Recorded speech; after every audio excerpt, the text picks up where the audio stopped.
next week, Friday, really designed to give them a little breathing room to try to compile something that they can call results. When young men are captured and harvested from the streets, wholesale, and then announcements are made later that day that gang members and gang leaders were arrested with no process whatsoever. I cannot call that results, and that cannot be a comfort to any right-thinking citizen. In fact, that is a warning sign that something is very wrong. The government has to reassure the population. First of all, where are these young men being kept? Have we asked that question, Paul? Where are they being kept? Bear in mind, there may be guilty persons there, as well as there may be very innocent young men there. Where are they being kept? Under what conditions are they being housed? Is this a Guantanamo Bay situation? Has any lawyer, individually or as a group, been able to witness what is happening with these young men at this time, or are they cut off completely from the population and completely from legal advice? Under what conditions are they being housed?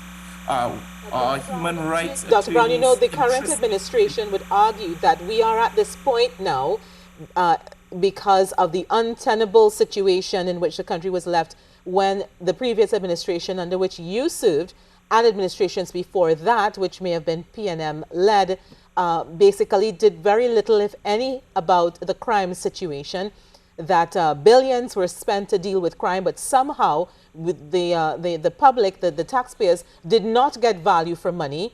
We have a situation where the police service is completely demoralized, ill-equipped, not well-trained, even though billions flowed through national security. So they're saying that they're attempting to clean up the mess left behind by you folks. How would you respond to that?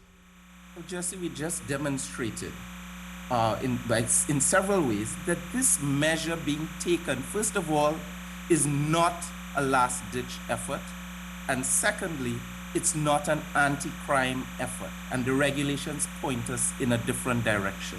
With regard to the political accusations about the last government, I don't believe any government sets out to increase crime, but you have to look at the actions taken and recognize whether they are strategic or not. I don't think there's anyone who can say that the pursuit and purchase of maritime assets to secure our borders is not an investment in treating with crime. I don't think anyone can say that pursuing an anti-crime unit specifically to tackle organized crime, kidnapping, and homicides is not an investment in treating with crime. I don't think there's anyone who can deny that the radar system that was invested with taxpayers' dollars by the previous administration is not an investment in really trying to strategically approach this issue.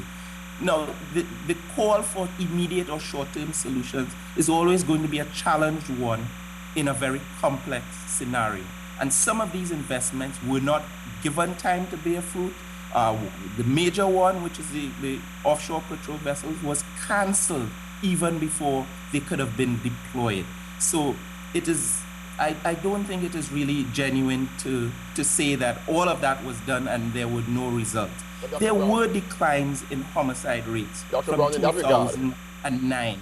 In that regard, there is always going to be that inevitable comparison between what the PNM had been able to achieve or not achieve in terms of crime fighting.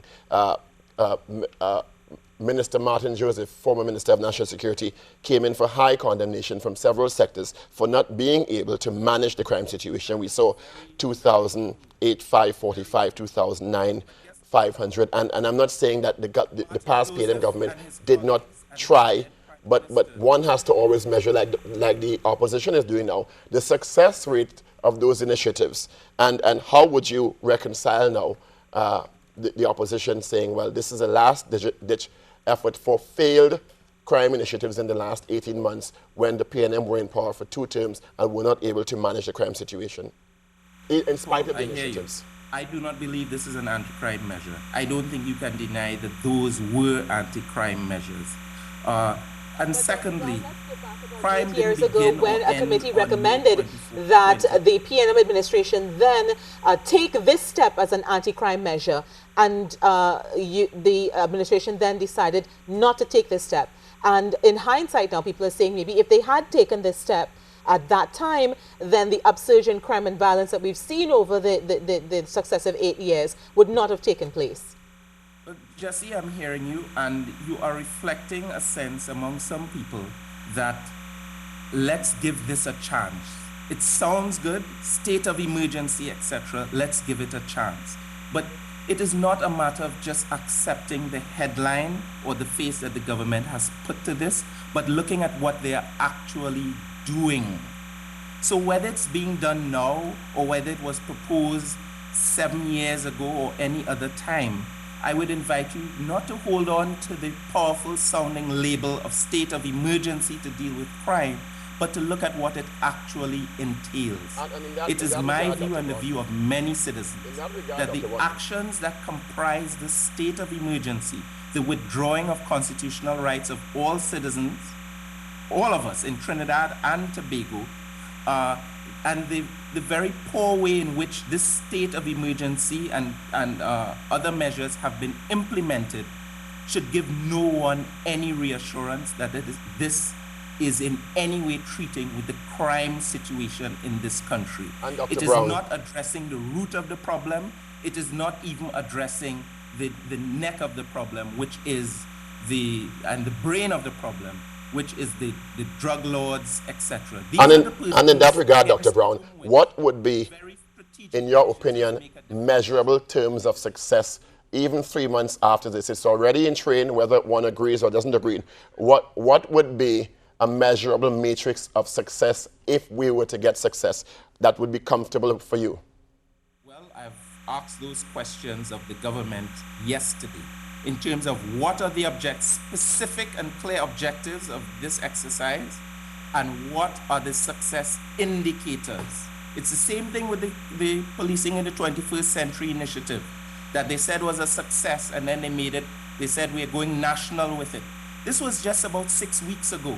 A successful pilot, they went national, and now we're in a state of emergency. I don't know how that is a success.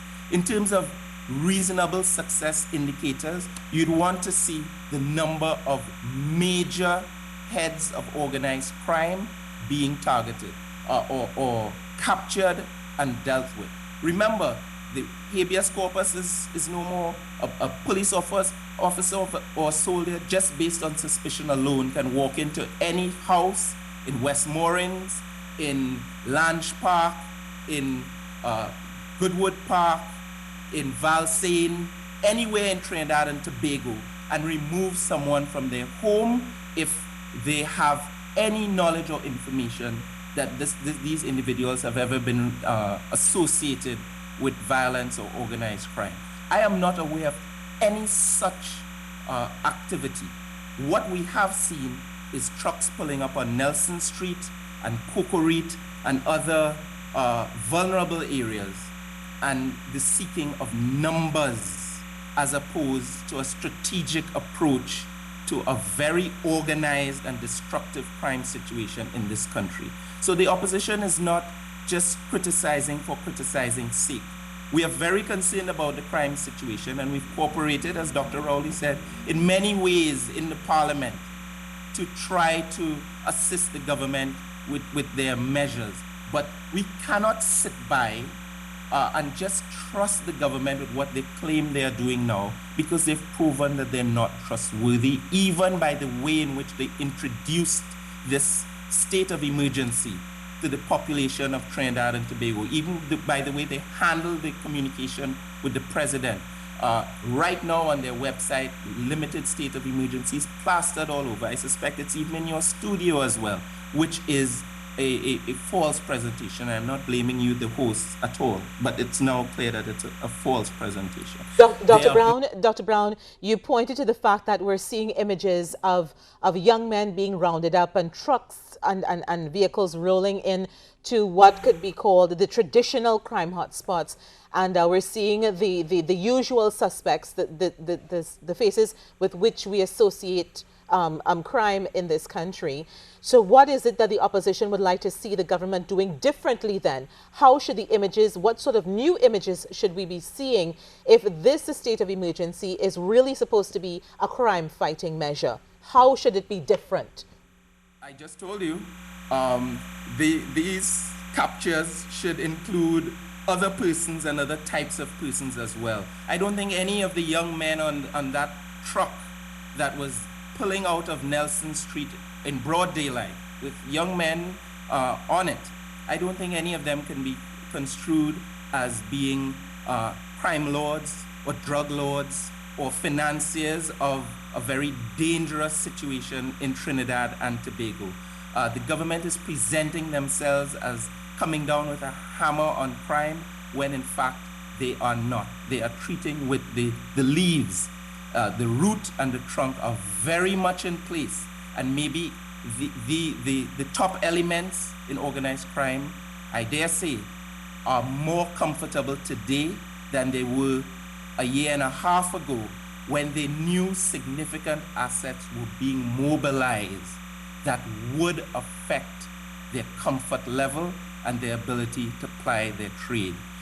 The Attorney General, in making his recent claims, has to say what assets, in the general sense, what assets were deployed that would have made these financiers of crime and these major drug lords uncomfortable. Because we are seeing the opposite, Paul and Jessamy. We are seeing the opposite. So what you're doing, you're echoing the sentiments of many in the country, including Senior Counsel Martin Daly yesterday, that we're seeing really the lower end of the food chain being addressed, but we need to see the drug lords, the big financiers who are sometimes embedded in our economy. What would you say would have been the PNM success in that regard, in terms of identifying and bringing those people who really fuel the drug trade and the illegal guns and arms trade to justice? Well, I would say that with regard to making them uncomfortable, that was definitely so. But when they saw the determination making them uncomfortable, Dr. Browne, is one thing, but identifying and bringing them to justice is something else. Well, exactly. The OPVs were never purchased, Paul. They were cancelled. And the point I'm making is in the last election, the stakes were very, very high. And when you look at the free flow of financing in another direction, in another political direction, it is my view and the view of many other persons that some of that may have been motivated by a fear that here was an administration at last that was becoming very, very strategic and very, very serious about the drug trade in Trinidad and Tobago, and by extension in the Caribbean. There's a complete reversal of all of those decisions, unjustified. And now, what? Are we claiming that we are getting closer to dealing with the porosity of our borders and the weakness of our borders? In what way? These things will have to be explained. We want to thank you for being with us this morning. We've run out of time. We appreciate your time and your contribution this morning. Thank you for being with us, Dr. Browne. We've run out of time on this one. We appreciate your time and contribution this morning. Thank you. Have a great day. Have a good day. We've been talking to Opposition Senator Dr. Amery Browne as the opposition weighs in their perspective on the state of emergency as initiated by the People's Partnership Government and proclaimed by the President. We'll take a short break and come back and focus on